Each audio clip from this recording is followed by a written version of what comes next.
Yes, nkuko mudukurikira rero murakoze kudutiza amatwi yanyu n'amaso, turabashimira cyane. Muri kumwe nanjye Dilaman Sedek cyangwa X Dila hamwe na ni Manudi wangu. Manudi Bango. Manudi gusa. Manudi gusa. Amuzi cyane muri ubwo ni Papa Sava na Seburi Koko no kuri Bironda. Nese mvuge n'ahandi. Mvuge nako ari nabanzi muri bamenya se. No muri bamenya bose barakuze. Nka komisiyoneri. Komisiyoneri mwamubona.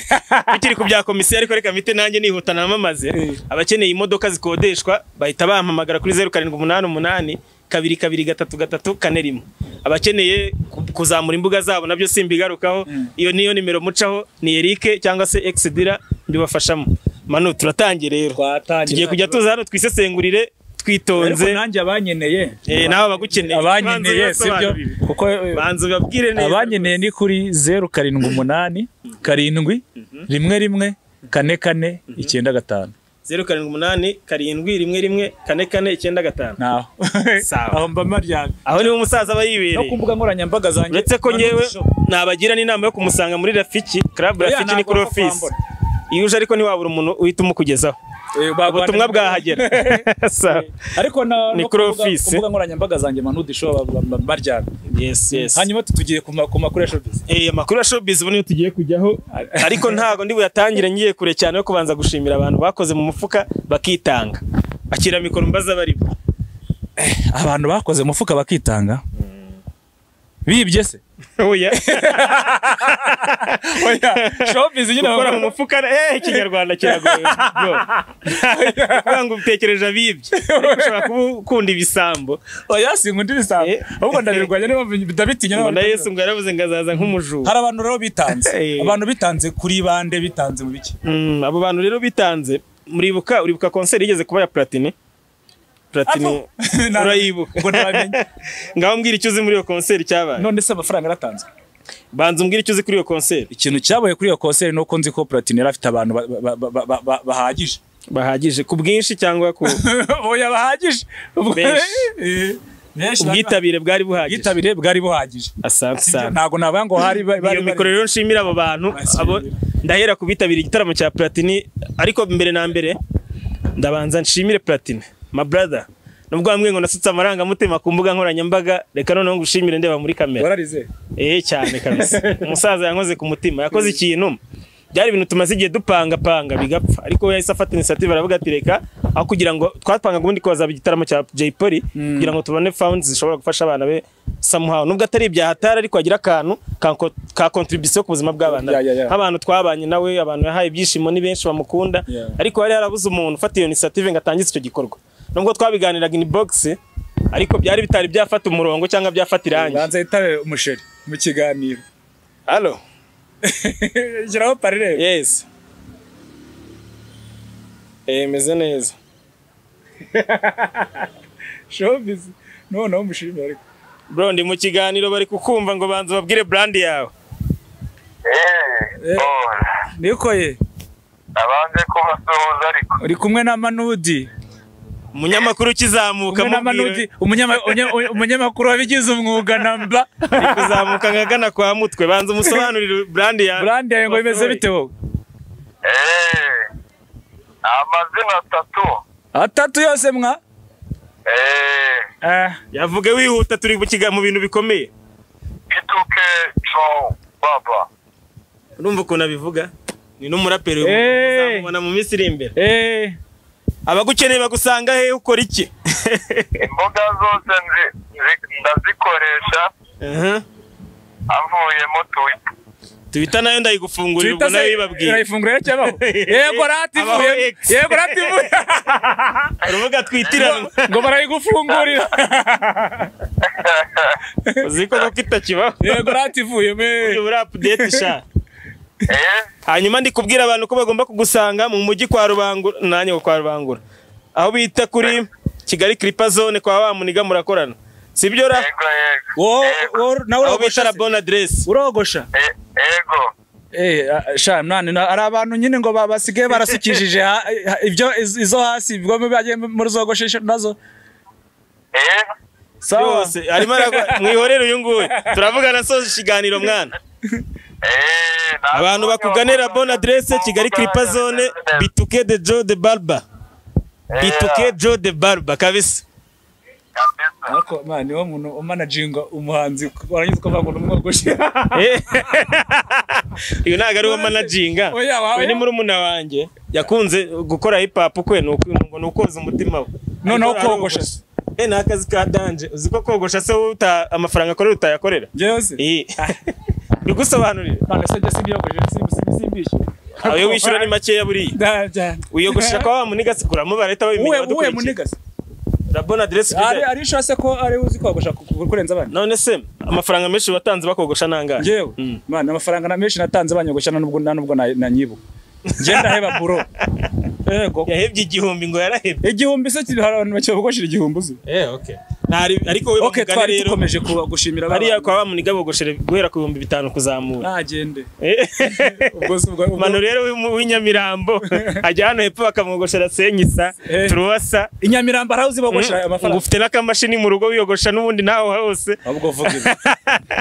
ubwo rero we tugusimbuke ariko abaza akamaro ko kwiyogoshesha no gukoresha imisatsi abo bahita babyumva mabwiye umuntu mushyashya kandi wadanje ariko Bituke yaciye n'impaka ntago ari mushya amaze igihe brand ye baraza no kwibona hano mu kiganiro turayishyiramo barayibona yego ngere ubwo rero nari kukubwira ibyo Platini uburyo mushimira gufasha shaje ufasha abakire kwa mwana we tuvuga ibyo tugomba kuvuga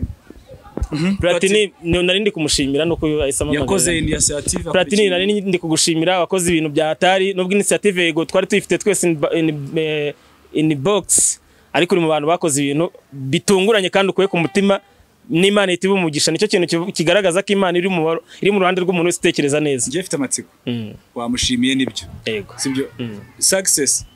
niyo shaka kumenya bari kuyatanga ndeka nibyo ngiye kugeraho. Platini rero nk'umuntu wari wateguye iki gikorwa nawe uribuka ko yatanzemo miliyoni 1 ayo amafaranga yo yaratanzwe ngiye kubwira Platini yaratanzwe bose ngiye kubwira abamushimira bamaze kuyatanga. Platini no wambere yaratanze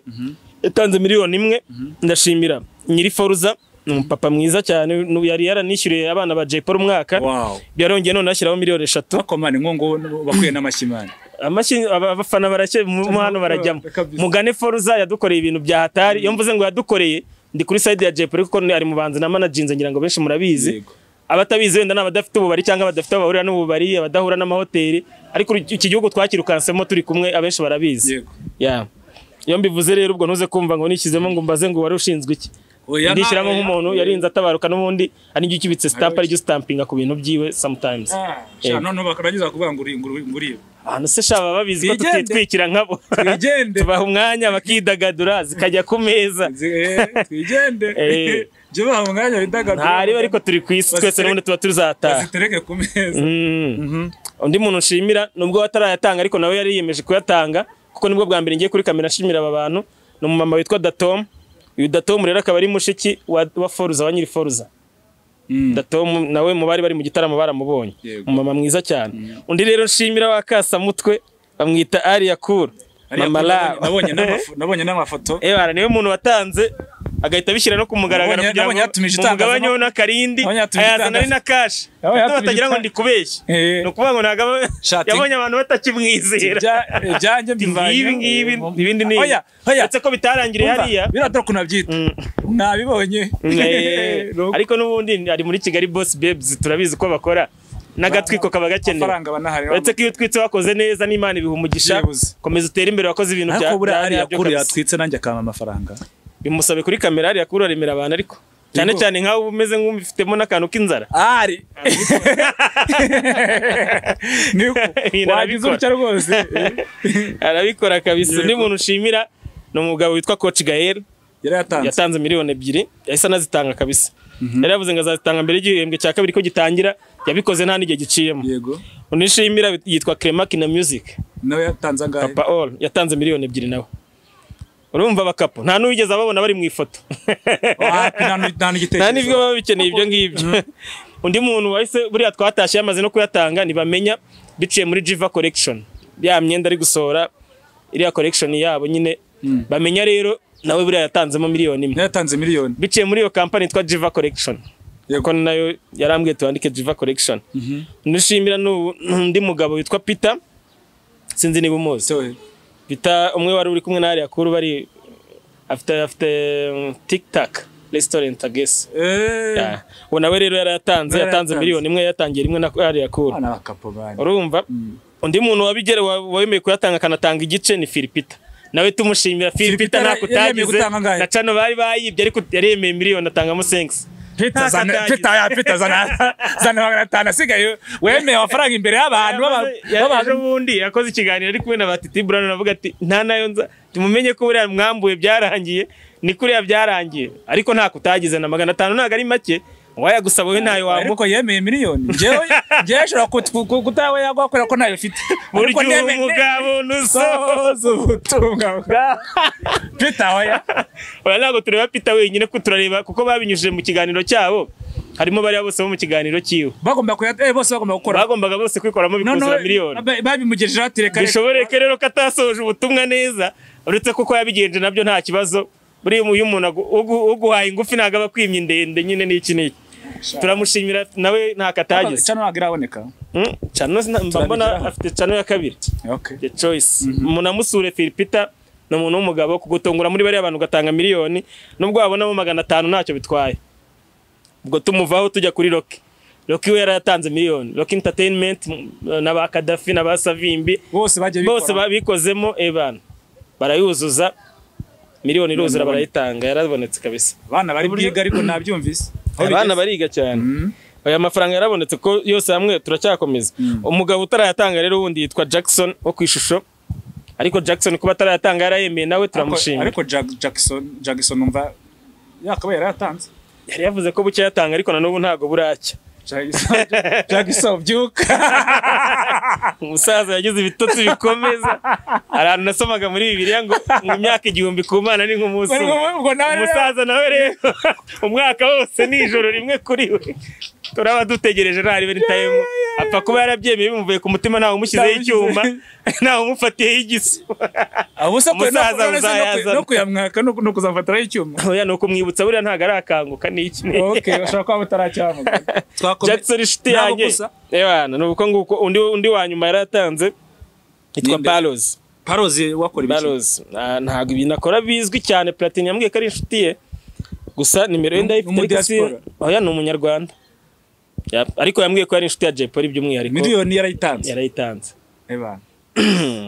dushimira abo bantu bose no kubavuga mu mazina no kugira ngo tubaye respect mukwiye mwakoze ibintu bya hatari mwakoze ibintu benshi byatunaniye nge nubwo ndi kuvuga gutya ntago natanze nka miliyoni nubwo naca ku ruhande akagira ubufasha ntanga ariko miliyoni kuyikurira rimwe ntago nabishoboye uretse ko ubuzima buracyakomeje bari abana n'abacu n'ubundi utanze ngahe ano mafaranga nayo ntago ahagije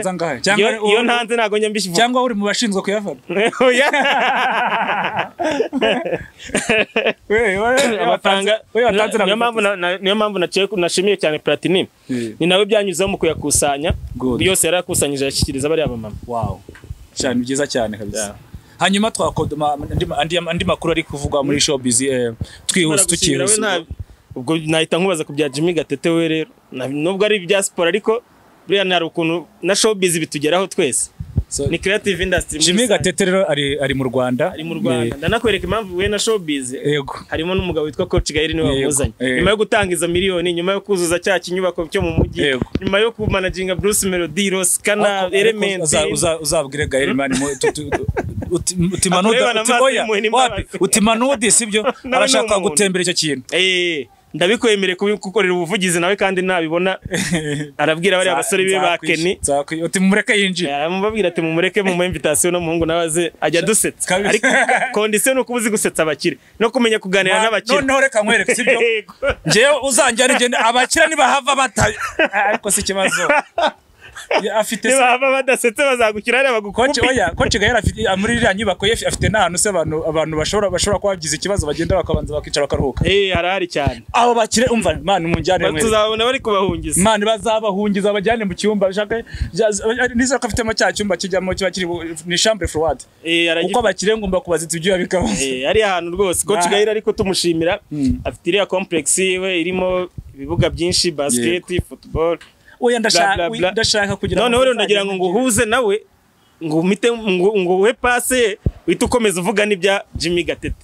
uzi ibitego bya Jimmy Gatete ukuntu yabitsindaga ibyinshi byajyagamo gutyo ibitego Jimmy Gatete yatsindishaga sibyo akaguru n'umutwe ngo n'intoki ngo nta gitego kino ngira igitego kino kikenze bafite nicyo yatsindishije umugongo nge ndi bantu barebye umupira kera nge narebye igitego cya Jimmy Gatete n'ubu kikimbamo ni igitego yatsinze urinze n'ubu ngubu njya kuri YouTube ngarebira highlights ya igitego najya nibagirwa nicyo bita Kishweka Faustin cy'umutwe cya Rwanda A na Rwanda B urambabaje Gatete Jimmy ariko nibuka ari igitego cye nacyo kitajya kiva mu mateka y'Abanyarwanda igitego yatsinze Ghana se urakizi cyo n'umutima Ghana va kucyo yatsinze Abagande nge nikinze neza Ubuganda se umutwa ukubise bawumenye umuntu yafashe Godeo ngarazimukubita ati wamusenze so Jimmy Gatete bakimugira bakimupfuka itajya amara Jimmy Gatete uyu munsi ari kuri radio Rwanda bamubaza ba Rugajurigana bamubaza no kugendanye n'amarozi amarozi yavuze ko mutazongera kuyamubaza mwitonde biri mu bintu bimubabaza cyane gufata impano y'umukayitiranya n'amarozi ako birababaza byo birababaza ngo yihirinze yavuze ko yavunitse yigaruhago rangiza ngo yaroze mwabuze kuvuga ko ndoga ndi muri mukura kweri aribwo ndi nakoraga ibitangaza nanjye nkumva ko ndenze muri kunshinja amarozi ngiyewe ngo yo mu cyiciro gikomeye so abivugaho avuga ngewe nubwo yavuze kuriya uburyo nabonye yarakaye twikomereze so Jimmy Gatete ari nahanga mu Rwanda kugira ngo batahe iyo nyubako ya sport hanyuma rero ikindi kintu nanone yavuze kurushanwa ry'abavetera rizabera mu Rwanda zabarimo n'igifaru zabarimo Ronaldinho sibyo zabahari ego n'abafigo ndumva zabahari hanyuma ikindi kintu yagira ngo ariko ntago tubwiye neza kuri ku muntu ushaka kumva nyine amakuru ya Jimmy Gatete neza cyangwa tubishyire muri pati ya 4 pati ya 4 oya muntu ushaka amakuru ya Jimmy Gatete nayo turi kuvuga sibyo nibyo turi kuvuga ku byo yagiye kubitumye ari naha mu Rwanda sibyo nibyo bitumye ari naha mu Rwanda turongera tuvuga naja wese kashaka gucamo hagati muri kamera na metero aje gupima ubure ariko mubamuretse akanyuramo urumva ubwo nisoze turakomerezaho tubanze dusevinga hanyuma ro Jimmy Gatete ibindi kindi cyatumye ari mu Rwanda sibyo gutayo nyubako ni bamubajije no kugendanya niba yaza baramutse bakwegereye ukaba wayobora ariko nzi ko ziruhago biganiriza bari abantu rega bibimbwiranye Jimmy Gatete wari nk'umwana uvutse ejo muri naga Jimmy Gatete no mukinnyi muvugeho gake abantu ubundi bamwita rutahizamu w'Abanyarwanda ibihe byose w'Abanyarwanda Jimmy Gatete niwe mukinnyi wajyanye u Rwanda bwa mbere mu gikombe cya Afrika atsinda ibitego ari meilleur biteri niwe kugeza n'ubu ngubu nkeka ko igihugu cy'u Rwanda ntabwo kirasubira mu gikombe cya Afrika so Jimmy Gatete rero ibyo twavugaga hashini ibyo ngibyo twakomeza n'izindi nkuru mu gukomeza rero ndagira ngo nanabibutse ko hari umuhanzi nazanye ntago nshobora gukomeza ntamuvuzeho nawe yantunguye yakoze video mbona ikwiye ku support y'Abanyarwanda umuhanzi bamwita Rio Lode wamuzanye bwa mbere akiye introduction y'ini bari ibintu by'umuhanda bwo umuraperi oya arahogoza wapi muhindura izina mbere na mbere manager Rio Lodi cyangwa Lodi y'umuhanda ni Lodi Lodi na Melody LODY okay Lodi rero nahoze mbona ejo Anita Pendo nawe yasaza avuga ati uyu mwana Abanyarwanda ati mu mubika nubwo namuzi Anita reka nkubwire ngo uriya mwana ntago wibeshye afite impano nanjye maze iminsi mureba muzana ntago nabibonaga nkuko yantunguye nyuma ariko abamuzi bagiye babona n'indirimbo yakoranye na Ama G The Black yamukoreye Colors twari twanamusayininze muri studio urabizi ko ari studio mfatanyije na Ama G The Black ntago mbizi yitwa Omega Sound Record ntago mnarimbizi still running irakora yego aba bashinja kwiba niba bana studio ngo barebe ibikorwa kuvuga gusa so ubwo rero uwo muhungu uwo musore uwo mugabo arimo arakura yihuse afite indirimbo yitwa Ntarirarenga nawe beshye niyo ndirimbo nkunda mu Rwanda kugeza ubu ya mbere Ntarirarenga washobora kujya kuri YouTube yayireba ntago iragira viewership nyinshi kuko nibwo agitangira ariko ndizera ko ubwo turi kubibwira Abanyarwanda nabo nabahanga waza kumupiningira kuri kiganiro turanayipininga kugira ngo abantu bayirebe yes bayireba okay good ubwo rero uwo mutipe nkimuvugaho nyine nagira ngo ntange na update tuba turi gutanga yego hanyuma turacyari mu muziki ariko hanyuma ndagira ngo nimba n'ibintu usimbuka tugere kuri witwa Meddy Meddy mbere yo okay ntacyo reka muhereho kugira ngo ndabizi birahari byinshi ariko ndashaka Meddy bimeze bite. Meddy rero hari ukuntu buriya tutamuhaye agaciro nk'akakwiye cyane cyane abanyarwanda showbiz yo mu Rwanda abafana bo barakamuha yego ariko sinjya mbona ko abantu tujya twubaha ibintu yakoze ibintu yakoze biri ku rwego rw'isi man ntago ari ku rwego rwa hano gusa kambi gusobanurira uti gute uze gustoking indirimbo zose z'abahanzi bagiye bakomeye uhereye kuri ba Jay-Z bande ba Lil Wayne urebe indirimbo bikoranye ku giti cyabo umuntu kugira ngo abone miliyoni 100 za views brother iyo ndirimbo iba yarafashe isi yose sanga hari Cross ari nk'indirimbo zifite miliyoni 2 kandi tuzizi Meddy sari afite ya miliyoni 100 yes nibyo nagira ngo ngereho kugeza ubu rero Meddy yujuje miliyoni 100 ku ndirimbo yitwa Slowly ari nishema ku banyarwanda nka Diamond reka ngo urugero Diamond Platnumz nta ndirimbo ye yagira ifite miliyoni 100 ku giti cye kugira ngo agire izo miliyoni bifasha ko bimusaba kureba Davido bimusaba kureba muri Congo nabwo muri zo bagiye bakorana nabwo ntazirimo mu ijana biragoye uze gufata umwanya uzirebe zose so mu Rwanda rero umukurikira waba uri hafi ni Israel Mbonyi ari muri 30 hanyuma se n'uwa mbere urumva n'uwa mbere akanikurikira no muri Afrika hose The Ben ari muri 3 niba ataresha hafaho nawe ntako atagize ubwo mba Melody Bruce Melody nawe ari hejuru y'eshanu gutyo muri 7 si ntago Katerina ufite internet genda ubireba tureta tubibona ngaho hera kuri Bruce Melody waruhereye kuri inde vuga ngo rero urabona ko iyi ndirimbo ya Bruce Melody yarebwe cyane ifite miliyoni Bruce Melody mugeraho ni miliyoni 13 miliyoni 13 bayita Katerina yitwa Katerina yikurikira ni when she's around na reka dufate iyo ya mbere jya kuri The Ben rero tubibona urebe itandukanirizo urebe yarebwe cyane The Ben yewe niyo washyiraho niye na Diamond nacyo ntari yarebwe cyane sibyo miliyoni 6 vazi ya miliyoni 6 mu myaka 4 yego njye kuri nde njya kuri noneho kuri witwa Israel Mbonyi Israel Mbonyi ndumva ari muri 37 gutyo 37 banza urebe neza urahita ubibona cyangwa 40 ahubwo kuko mperuka yari yihutaga cyane 45 sibyo sinasiri ni 45 yes nesheshatu imwe nari nyimwibye urumva rero urumva ko nyuma ya Meddy akurikiraho Israel icyo bahuriye bose ni aba gospel kugeza ubu ariko reka ndebe Meddy ari mu ijana ni ijana zuzuye 99 bro ijana zirabura aho dukiye ndabizi ko zuzuye zirarazuzuye ndabizi 99 mama mvuga ijana ureba n'uturengaho nyine uri kubibona ijana ni 600 urumva iyo warondishije gutyo rero iyo ukoze kwa icyo bita kwa rondisa ijana tayari bizibazuze yawe muri nuze ye ari kuzibona ijana yes oya no mu kanya ziraba zimarika naribi so ubwo rero tugendeye kuri ibi ngibe ari witwa jya kuri noneho kuri Diamond Platnumz urebe ngiye kukwereka uburyo noneho uyu mugabo arenza akwiye n'amashyi akwiye no gushimirwa no ndi kuvuga Meddy niwe muntu ukoze ibintu byari byarananiranye Diamond sasa yes jya ku ndirimbo yarebwe cyane bayita na Inos B iyo ngiye ifite 200 iyo niye na Inos B ujye kuye na Koffi Olomide 150 yiwe na Fally Ipupa 130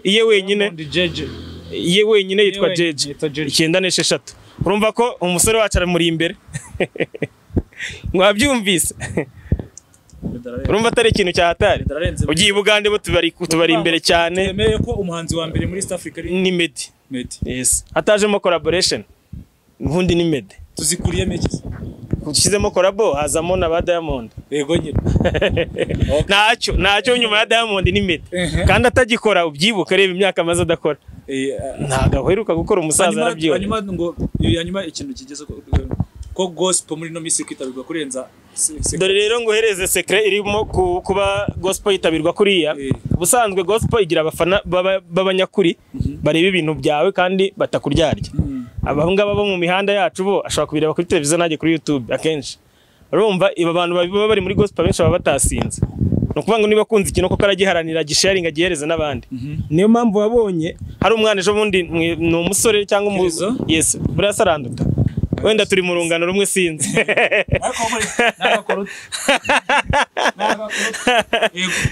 ubonye ko yujuje arena nta abantu benshi none ntibazi n'indirimbo ze nanjye umbajije ngo indirimbo ye nzi nk'imwe nayo simbyibuka neza uko yitwa so bivuze ngo rero harimo gushyigikirana muri gospel harimo kuri nyine abantu babwizanya ukuri barishyura gospel ntabwo hazamo ibintu byo guca ku ruhande ni rusengero ruvuga ati mwese muzaze pastor baba mwita rya dadi aba yaguze amatebo menshi yishyuye amatike aba diaspora bamenyemo urebye gospel iyo byaguhiriye iruta kure cyane sekira nta matiku menshi abamo nk'ayacu hano ababikurikirana mujye muri comment mutubwire ngiye kujya muri gukora indirimbo mani ko barambwiye ko net studio ndajya muri gospel isunga element mujye muri gospel element yagiye muri gospel niko biri kuvugwa ejo twarahuye ndabimubaza arambwira ngo barabeshya twahuriye muri Kigali Universe amaze se gospel akandagiyemo sinigeze nyivamo sinanayirimo ni biruta cyangwa bihwaye naho ngaho nyine hanyuma indi nkuru iri gucicikana ku yimbwire se ntabwo ujya usoma social media ni ihe ubu kugeza ubu ari kuvugwa ko 155 urayizi ariko irangajwe imbere na coach Gael arayamuritse rero abantu bari kumwe nawe mu buryo bweruye batagira ngo utazageza nawe ukavuga ngo uri muri 155 yarayamuritse abantu bakorana nawe yavuze ko wambere akorana nawe yitwa nde ntago nabikurikiranye nta n'ukeka si Bruce Melody nibyo rwose uwo nta nubwo ari kumukeka uwo mugabo rero Bruce Melody afite na album ejo bundi azatumurikira album ariko mbere yaho gato arenda gusohora indirimbo yitwa Sowe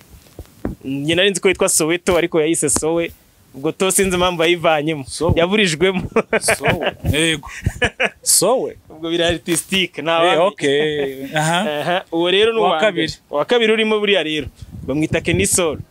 yego Kenisol impamvu mwisi wa kabiri niyo muhanzi uri codinga nyuma ya Bruce Melody wavuga ushobora nawe guhembwa amafaranga atari make ese kujya muri Rebel abantu dusobanura iki ari byo baba bahembwa bigenda gute muri Rebel biraguhemba kagukora n'ibikorwa byawe ikanakuzamurira agaciro iguhemba buri kwezi buri kwezi ufite amafaranga ufata yo kugira ngo wowe n'umuryango wawe mubeho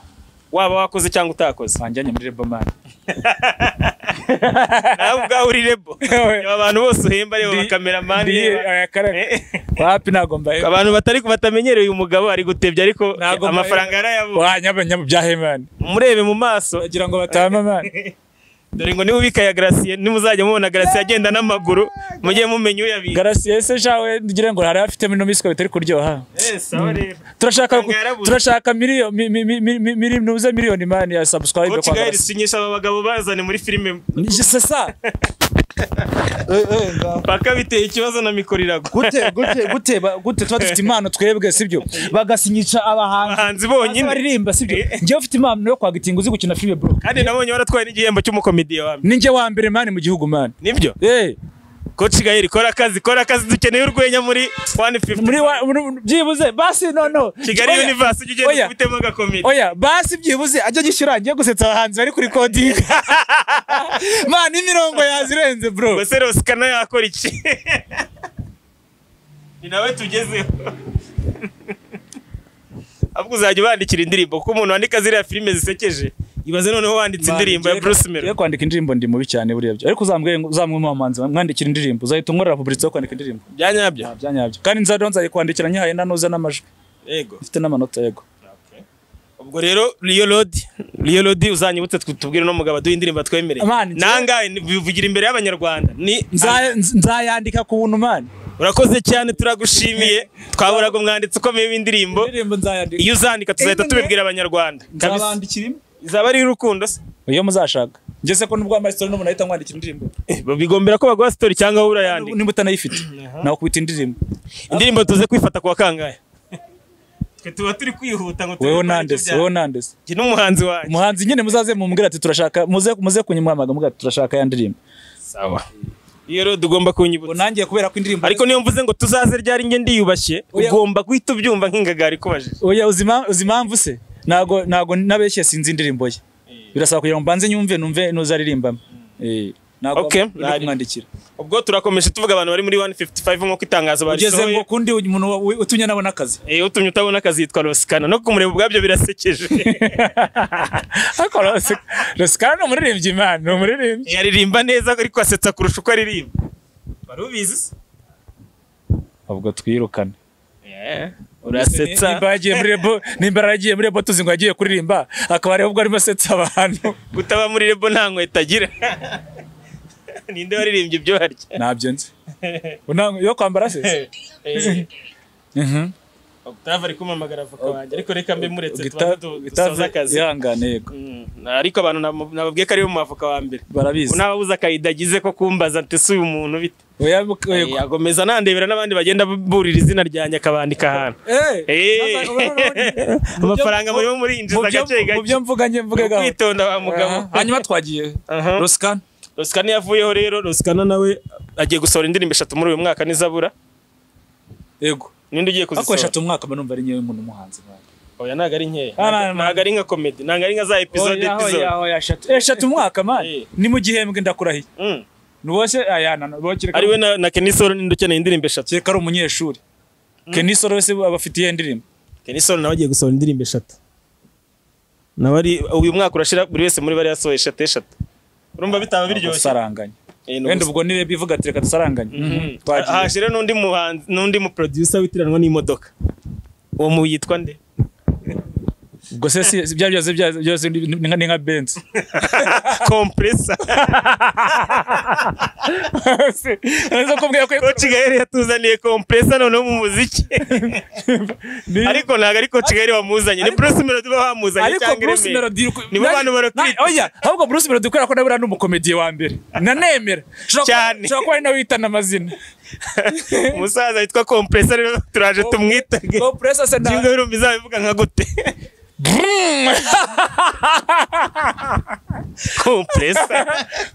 compressor ako gatekerezo k'umukomediye mu kabika ahantu iyo jingo yabirenze akantu zagakatuka bahemerera kabisa barahita bakabona mu kanya mbere hamere jingo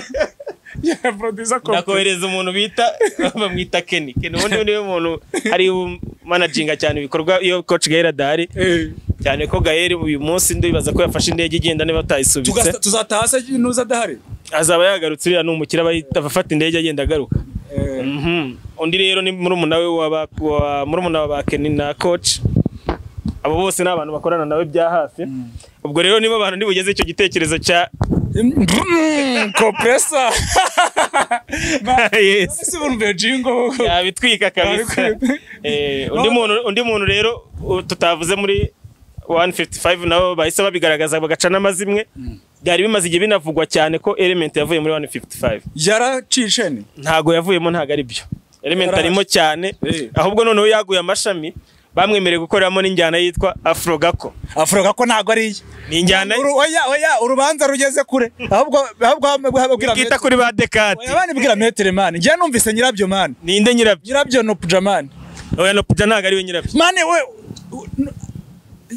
no puja aracuranga acuranga iki yavuze ko we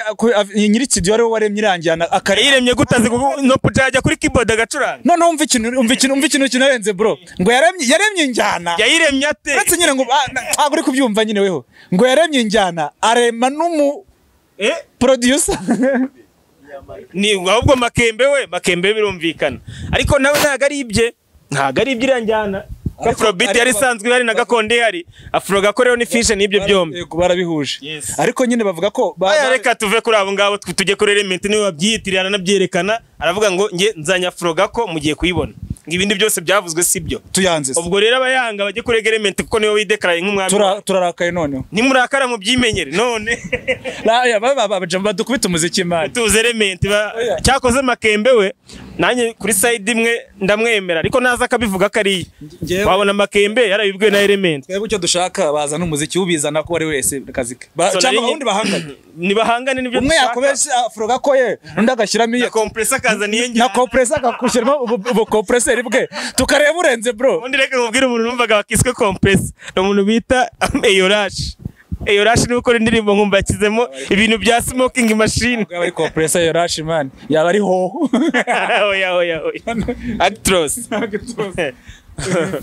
okay ubwo rero ku bakunzi ba Element twasoza turahita dusoza rwose ku bakunzi ba Element reka tubabwire ko nawe ari muri 155 ubwo ni update z'ibintu bigiye bivugwa muri showbiz tunyuzemo gake iyo uvuze Element tuvuga no kuri Kiz Kizi ubu nawe rero yes yego Kizi element yabaye akerekana ko yasibye ibintu kuri stati nawe no kuri story ahita bisiba. Ubu rero Kizi yavuye muri kwa wa musore waruvuze yitwa gute? wa musore nevuze nyine bamwita no puca Man uzikura none se abona niba Kiza mucitse adashobora no kubura umusore. Man najeyo bro nandize twakora comedy man bagukanga yakose niba umu producer wese komeye ahita mucika twanakora ko basigaranya abe producer ese burawe ntago bizi buriya ntabyo murabeho ndagiye ni yarazi kuririmba cyakoze nyine ubwo ndimo ndaririmbira bayanze ariko ariko cyangwa se murabeho ndagiye ndizize nawarenganya Kizi sarizi zari ubwo yari yava kuri 6 oyo ubwo ushobora ko impamvu ashobora kuba agiye koze yatwaye igihembo cy'umu producer wa mbere muri Afrika harya batwariye muri Kenya Afrika ariko urayizi we komeza ibyo ukomeza man igihembo cya mbere muri Afrika komeza barabibonye se komeza ibyo ukomeza koze yes yaragitwaye agitwara ba komeza ibyo ukomeza shabara kube none se kuri kurakarira umuntu wanyu kandi ari wanyu ntago murakariye man kirakare nuko aba mbere muri Afrika oya byaba ari byiza ahubwo ngore bakoze indirimbo ya mbere muri Afrika ya The Ben yitwa gute indirimbo ya Ben yitwa ngiki imwe y'ubukwe imwe yakoreye umugore we na manager wa manager yazanye igikombe irandirimbo ariko ni nziza man sawa rero nyuma rero y'ibyo byose uwitwa Kizi yabire byahita babwira ati murabeho ndagiye dizize na sinzi rero niba manager bari bugende nabo bagatangira kujya guproducinga simbizi ariko none se man nibige production bage gutubwira ngo twarubatse man bajye babyikorera babyimenye muri filime dore rero bikibigenze ibyo usanga mu producer sibyo niwe cameraman niwe mwanditsi niwe director sibyo ubwo harabajama bikora gutyo niwe director sibyo ni nawe uko castinga abakinnyi niwe editinga filime yamara ko editinga filime niwe uploadinga no project umva reka tugire tugane ku musozo ariko mbere yo kugana ku musozo hari abantu batubwiye ngo tubagomba kubakorera urutonde rw'abapasteri bakunzwe 10 ubwo tuzarukurikizaho ndashaka kugenda ugakora ubwo bushakashatsi man nubwo tugomba kwirwa dukora ubushakashatsi wa mbere wari karazwe twasiga tubabwiye wa mbere ninde share karo nkubwiza ukuri nako ngiye rwose ngiye ngo nijya kubwira umupasiteri wa mbere ukunzwe mu bagore umupasiteri umugore kugira ngo ducimaga harya kwacitu urazi ibintu bateka ntabwo ibintu byahabaga cyo biracyaba ubwo niwe arasa nuko izina ry'abandi cyangwa Pastor Myone bra ni wa mbere wa undi se bagize uwe abari wakangaye hari pastor Miro ko kumva ngo bagiranye ubwo uri abagize oya ntago ari muri urwo rutonde sharwo rutonde zanjye negereje ku rugo zarugumva reka tuzarukora twitonze turuba muri kiganiro gikurikiye tuzarubabwiye warukoze mu kiganiro gikurikiye ukinambe gute mu kiganiro rutonde tuzarukora ntacyo oya urukora genda ndukumviriza oya ntaribi cyane rugufite ugeze turi kurutegura ubwo bururetse tonde rwa pastor ndarutegura hanyuma arabatubwiye kujya tu updatinga ku nkuru ziri gutrendinga hanze bari kuvuga beef ya Drake urabizi man barasanye man bagiye barasiwe ariko kubw'amahirwe barashe umurinzi sura mbara amahirwe ngo shasha kandi barashe umuntu nka muri yamanuka yabansabi ngo ni sabi bakoze impanuka kandi bari abantu nk'umunani iyo uzwire guswe none ngo habaye amahirwe barasa umurinzi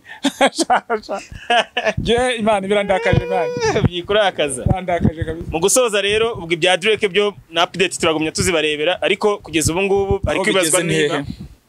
Drake yagiye gutanga ikirego arega barashiwe donc biracyari mu butasi ntago baremeza neza icyabiteye akwira beef siri guterwa n'iki beef yaturutse kera we na Kendrick Lamar bamaze imyaka nk'umunani batumvikana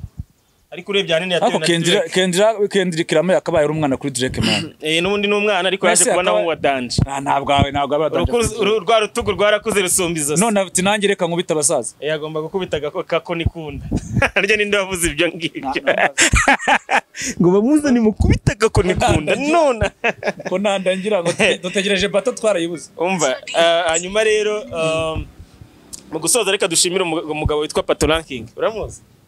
ndamuzi w'umunyanigeria uzi impamvu turi kumushimira nabiganye neza ntago ikibazo cyawe numva amakuru y'imyidagaduro kandi oya urahango ariko reka nyakubwire n'abandi bumvireho Pato ranking rero yagize gutya afata abantu bo mu Rwanda